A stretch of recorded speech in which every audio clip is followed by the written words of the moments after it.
Hi. So, thanks for listening to me. I don't want to brag, but as a kid, I was quite average. I could read, I rode a bike, and I could swim, the normal things in life. We expect this kind of progress of any children in our society. Our lives, we granted things and we make them possible, and our infrastructure and our minds.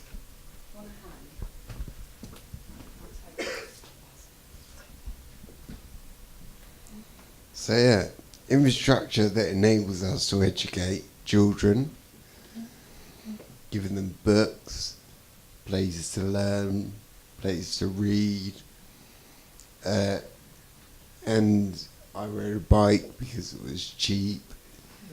It was, not spitting out fumes, and that's how I like to get around. I also learned to swim, and I love, water. And you have so much water, not for drinking and washing, but so you can swim in it. Do you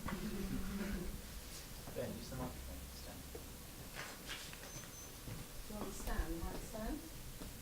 No, it's cool. Yeah, okay. Stop being controlling. So,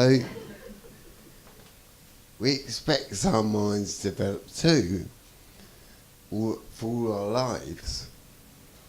To hold memories and lessons, as I was, expands, and then hopefully to help others. Over time we may begin to see how fortunate we are compared to actual human beings around the world.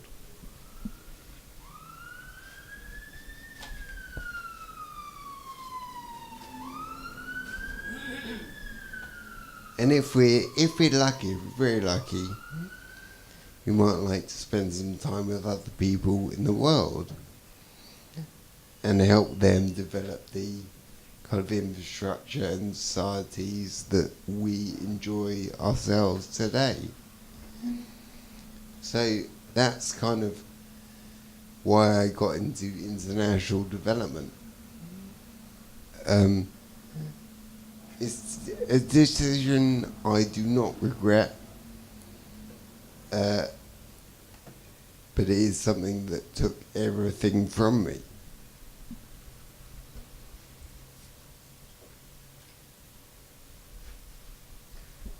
So, in 2011, I was at my local swimming pool in Brighton, and a concerned swimmer said to me, why are you wheezing so much?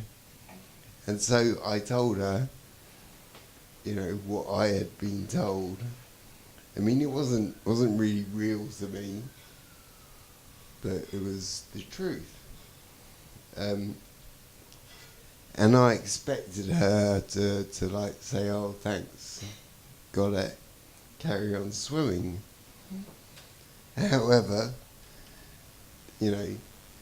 although this was described to me, and I described it back to her as well as I could, she didn't have that response. She clung onto the side and gasped and could barely hold herself up, And I thought, oh, God's sake, And since then, I've been, I've kept the truth away from just anybody that asks.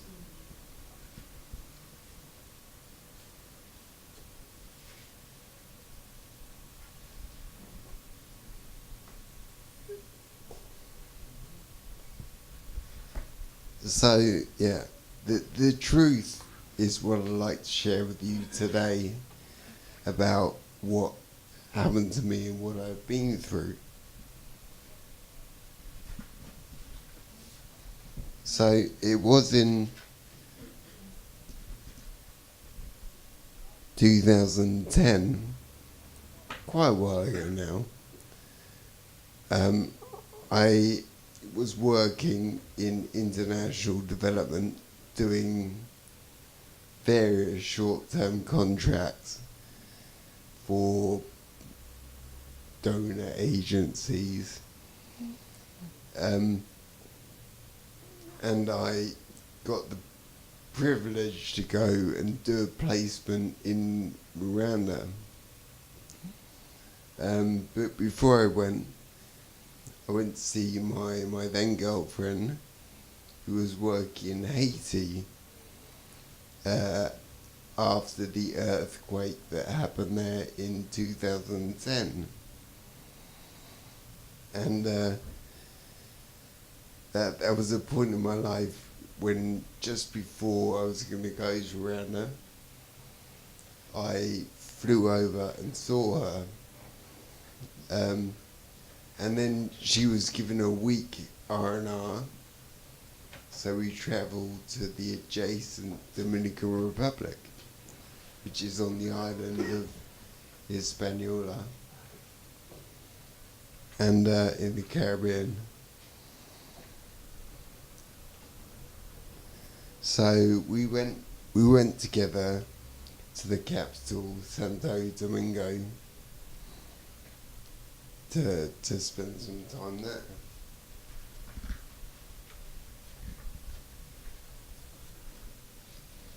And on our last day,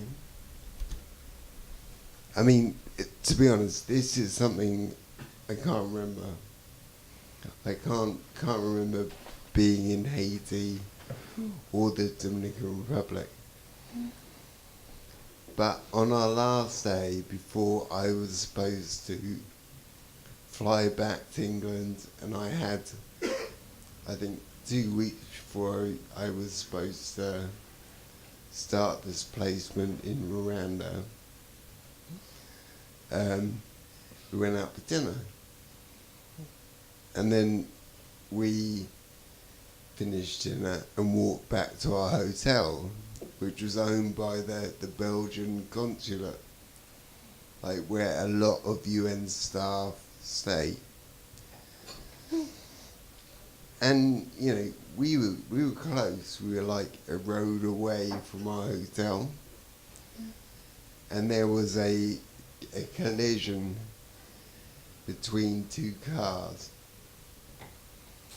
and basically what happened was one car then mounted the pavement and sped towards us and hit us both. It was a 4x4, and that killed my girlfriend straight away and threw me in a coma out into the road. And to my amazing good fortune, it might be something that you're thinking, God, well, what good fortune can come from that? The people in front of us, they were doctors, and they were just leaving a house that they'd been in for dinner. And they heard the crash, and they turned round to see what had happened. And they saw the aftermath, which obviously was pretty horrific. My girlfriend was under a car and obviously dead, and I was in a coma on the road. And I cannot, thank the lucky stars that this gave me. The people in the car then picked me up, put me in their car, and drove me straight to hospital.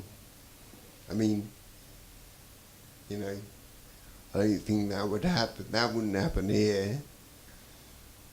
I mean, that wouldn't happen anywhere. That is an immediate response. So, I mean, they drove me to hospital, which saved my life.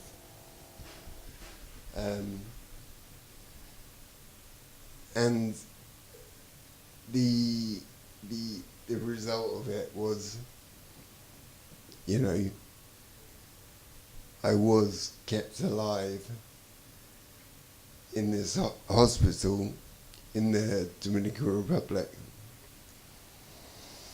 And, you know, I was given, you know, air to breathe and stuff while I was in the coma. And I can't thank, you know, well, the response came back to my parents within a day. And the police knocked on the front door and said, you know, can we come in and talk to you, sir? He said, yeah, of course. What's going on? He said, can we sit down? He said, you know, your son's been in a terrible accident. And my dad was thinking, oh, fuck, what the hell has my little brother done? You know, he's got drunk and gone off the rails. But they said, no, you know, you've got a son that's travelling. And he thought of me, and he said, yes, yeah, I do, yeah. They said, your son's been hit by a car. He's in hospital in Santo Domingo. But there's nothing more we can do. So they gave him the numbers of the, you know, the foreign office and stuff. He got on the phone to them, and then unbelievably, well, not unbelievably, something that any father would do, he booked flight straight to the Dominican Republic. And my brother got home from the pub drunk and demanded to go with him. And I am so pleased he went with him. There was the emotional support he needed to get me, because believe me, I wasn't in a good place and the surroundings were not good. But they did go to see me, go to see what was happening. And amazingly, they found I got insurance for us going, and I was really pissed off at getting this insurance beforehand. And the reason was, I was like, well, for fuck's sake, it doesn't cover kidnap insurance, you know? I was like obsessed about the fact that there are so many kidnappings in Haiti that I was worried about that, and not worried about a rogue 4x4 that goes on along the pavement and is going to knock you over. So my £10 insurance, or as I say £10 when I do this presentation with my dad. He always says, well, Ben says £10, but actually £9.25.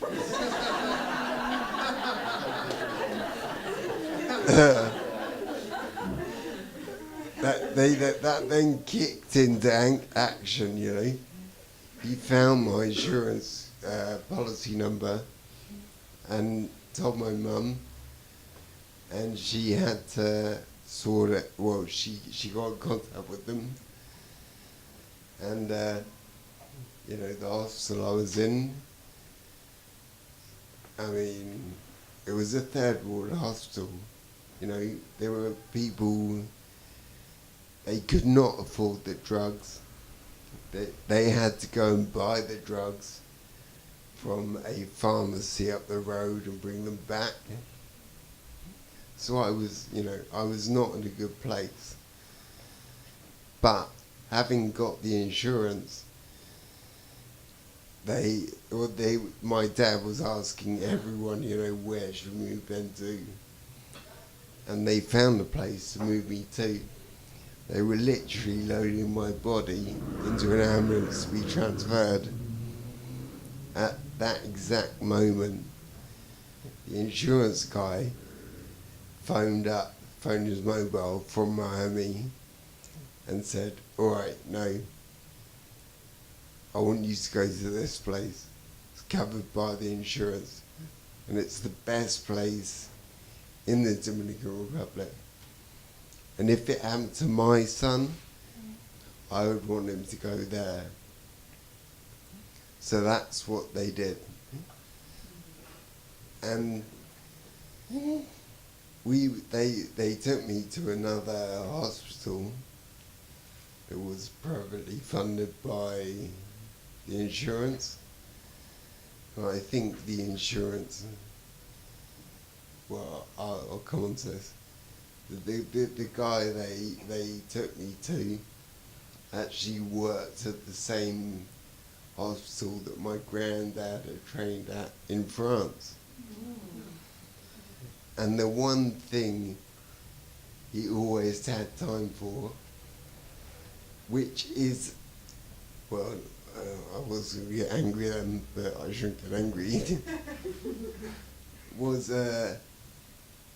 he always had time for my parents, you know, day or night. He always spoke to them every day.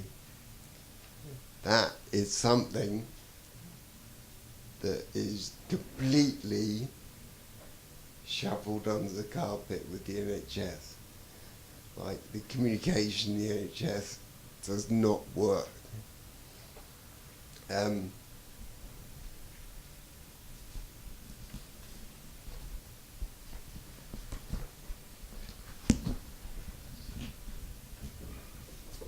But yeah, so, you know,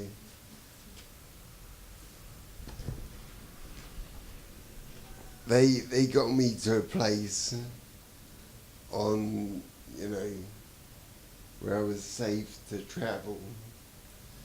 And because of my insurance, if you ever go travelling, get insurance. They flew me back to England in a coma. And I turned up at Haiti Hospital, expected by the intensive care unit. However, when they actually got there, the people in the desk were like, who are you? You know, there was no communication between the intensive care unit and the staff at reception.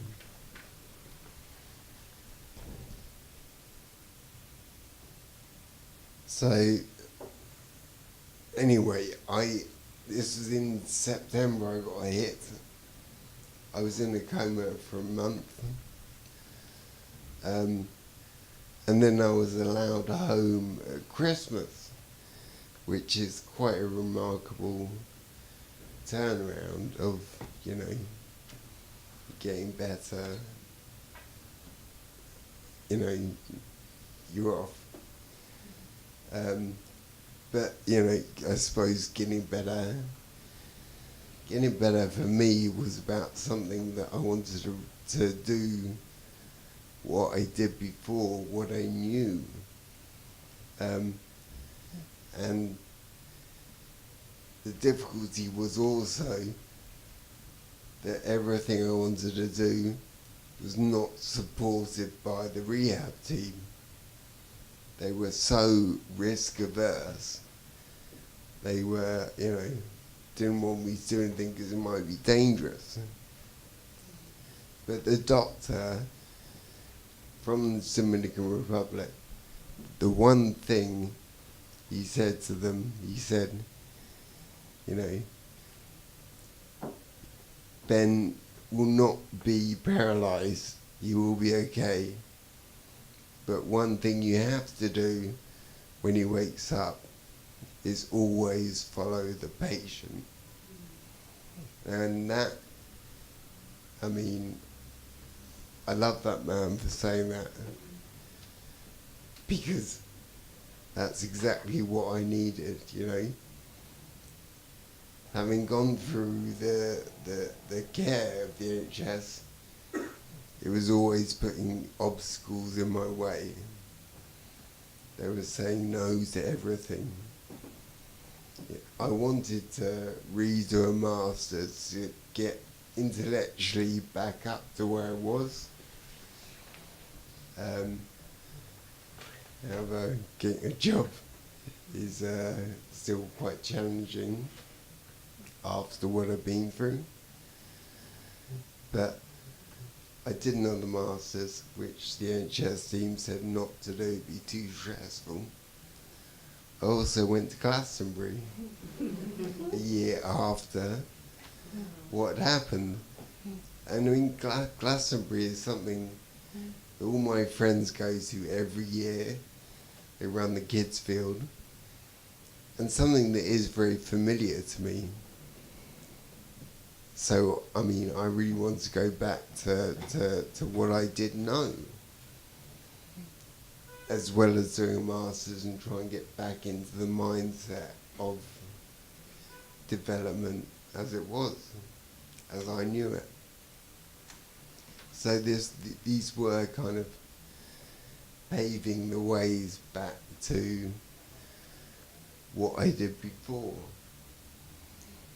And